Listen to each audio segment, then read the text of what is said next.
So I have three brothers, and when I was 8 years old, so my other brothers were 12, 10, and 6, we were all obsessed with Pokemon, and we each had our own Game Boys, and we had all of the Pokemon games. So they had Pokemon Red version, Blue version, and then Yellow and Silver. We had all of them.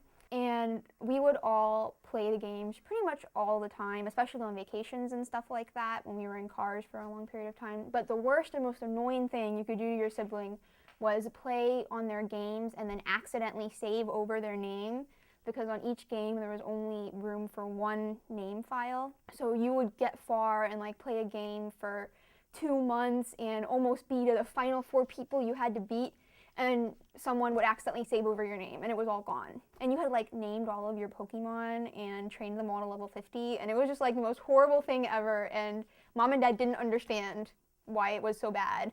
We were like, they saved over my name. So anyway, it was the big thing in my house. We had all the Pokemon cards and the games and the video game, and we watched a TV show. It was big. One day, I had something that belonged to Oliver, and I was in my room playing with it, and then I hear this knock on the door. I open it up, and Oliver comes in, and he's got a walkie-talkie from his army set, and he says, Julian has the other walkie-talkie. And I was like, so?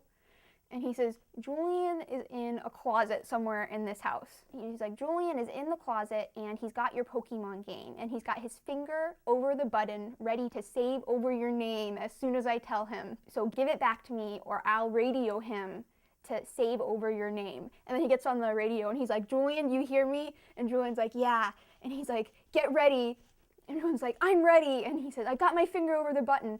And I was just staring with this look of disbelief.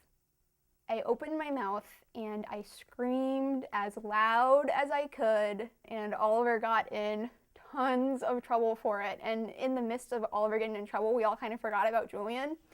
So about 20 minutes later, Julian decides to come out of the closet and see what was going on, because no one had been on the radio to him after that. And he'd just been sitting there waiting for Oliver to tell him to do something. So Julian wandered out about 20 minutes later, but he didn't get in trouble because he was 6. And Mom didn't think he could do any wrong.